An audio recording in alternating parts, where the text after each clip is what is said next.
ভাবুন তো, ঈদের দিন সকাল, চারদিকে আনন্দ, নতুন জামা, সুগন্ধি সেমাইয়ের ঘ্রাণ আর মানুষের মুখে উজ্জ্বল হাসি। কিন্তু একটা প্রশ্ন কি কখনো আপনার মনে এসেছে? ঈদ কি শুধু নতুন কাপড় পরা, ভালো খাবার খাওয়া আর আনন্দ করার নাম? যদি ঈদ শুধু আনন্দই হতো, তাহলে কেন ঈদের আগের 1 মাস আমাদের রোজা রাখতে হয়? কেন ঈদের দিন ধনী গরিব সবাই একসাথে নামাজ পড়ে?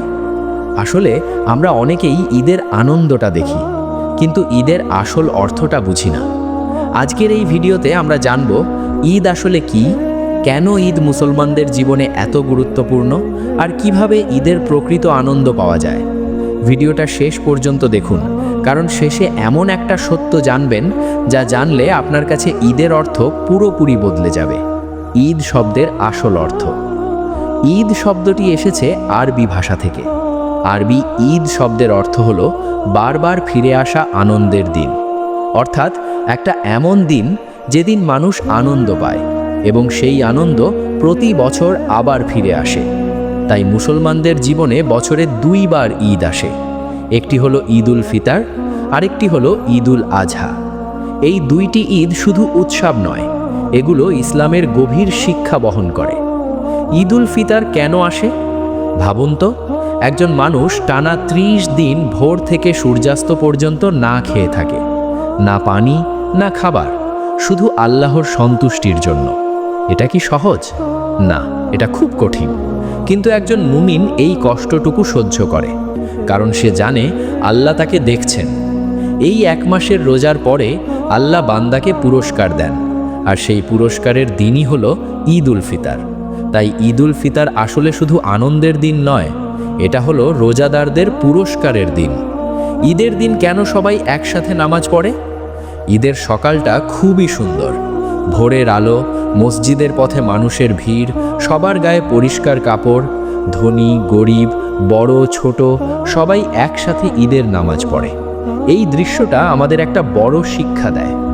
ইসলামে কেউ বড় না, কেউ ছোট না, সবাই আল্লাহর বান্দা। এই দিন ধনী গরিবের পার্থক্য মুছে যায়, সবাই একই কাতারে দাঁড়ায়। এটাই ইসলামের সৌন্দর্য। ঈদের আগে কেন ফিতরা দিতে হয়? ঈদের আগের একটি গুরুত্বপূর্ণ কাজ হলো ফিতরা দেওয়া। ফিতরা মানে হলো গরিবদের জন্য সাহায্য, যাতে গরিব মানুষও ঈদের আনন্দ করতে পারে। ভাবুন তো, আপনি নতুন কাপড় পরলেন, ভালো খাবার খেলেন, কিন্তু আপনার পাশের বাড়ির মানুষটা ঈদের দিনও না খেয়ে থাকলো। তাহলে কি ঈদের আনন্দ পূর্ণ হয়? না, কখনোই না। তাই ইসলাম বলে ঈদের আগে গরিবদের সাহায্য করতে হবে, যাতে সমাজের সবাই আনন্দ করতে পারে। ঈদ শুধু আনন্দ নয়। আজকাল অনেক মানুষ মনে করে ঈদ মানে শুধু নতুন জামা, ঘুরতে যাওয়া, খাওয়া দাওয়া। কিন্তু সত্যি বলতে ঈদের আসল উদ্দেশ্য এটা নয়। ঈদ আমাদের মনে করিয়ে দেয় রোজার মাধ্যমে আমরা যে আত্মসংযম শিখেছি সেটা যেন সারা জীবন ধরে রাখি। ঈদ আমাদের শেখায় ধৈর্য, সহানুভূতি, ভালোবাসা। ঈদ উল আজহার শিক্ষা। এবার আসি ঈদ উল আজহার কথায়। এই ঈদের পেছনে এক অসাধারণ ঘটনা আছে। ঘটনাটি হযরত ইব্রাহিম আলাইহিসসালামের। তিনি আল্লাহকে এত ভালোবাসতেন যে আল্লাহর আদেশের জন্য সব কিছু ত্যাগ করতে প্রস্তুত ছিলেন। একদিন আল্লাহ তাকে স্বপ্নে নির্দেশ দিলেন তার প্রিয় ছেলে ইসমাইলকে কোরবানি করতে। ভাবুন তো, একজন বাবার কাছে তার ছেলের চেয়ে প্রিয় আর কি হতে পারে? তবুও ইব্রাহিম আলাইহিসসালাম আল্লাহর আদেশ মানতে প্রস্তুত হলেন। শেষ মুহূর্তে আল্লাহ তার ছেলের পরিবর্তে একটি পশু কোরবানি করার নির্দেশ দেন। এই ঘটনাকে স্মরণ করেই মুসলমানরা ঈদ উল আজহায় কোরবানি করেন। কোরবানির আসল উদ্দেশ্য? অনেকেই মনে করে কোরবানি মানে শুধু পশু জবাই করা, কিন্তু কোরবানির আসল উদ্দেশ্য এর চেয়েও বড়, চাকচিক্য। কোরবানি আমাদের শেখায় আল্লাহর জন্য ত্যাগ করতে শিখতে হবে। আমাদের অহংকার, লোভ, খারাপ অভ্যাস সব কিছু ত্যাগ করতে হবে। ঈদের প্রকৃত আনন্দ কোথায়? অনেকে ভাবে বেশি টাকা থাকলে ঈদের আনন্দ বেশি হয়, কিন্তু বাস্তবতা অন্যরকম। অনেক গরিব মানুষ আছে যাদের হয়তো নতুন জামা নেই, তবুও তাদের মুখে এমন হাসি থাকে যা অনেক ধনী মানুষের মুখে দেখা যায় না। কেন জানেন? কারণ প্রকৃত আনন্দ টাকা দিয়ে কেনা যায় না। প্রকৃত আনন্দ আসে আল্লাহর কাছে থাকার মাধ্যমে, মানুষকে সাহায্য করার মাধ্যমে, পরিবারের সাথে সময় কাটানোর মাধ্যমে।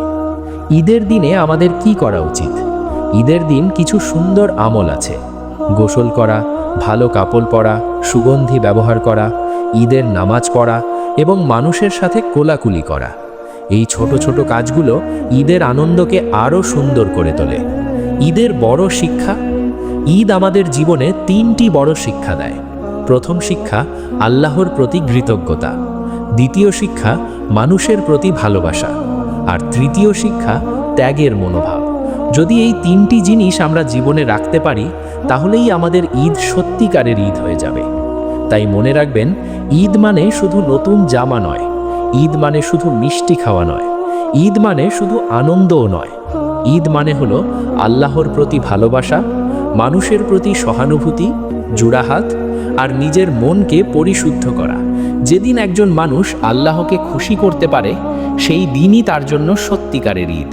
তাই আসুন, এই ঈদে আমরা শুধু নিজের আনন্দের কথা না ভেবে অন্য মানুষের মুখেও হাসি ফোটানোর চেষ্টা করি। হয়তো আপনার একটি ছোট সাহায্য কারো জীবনে এনে দিতে পারে সারা বছরের সবচেয়ে বড় আনন্দ। আর তখনই আপনি বুঝবেন ঈদের প্রকৃত অর্থ কী।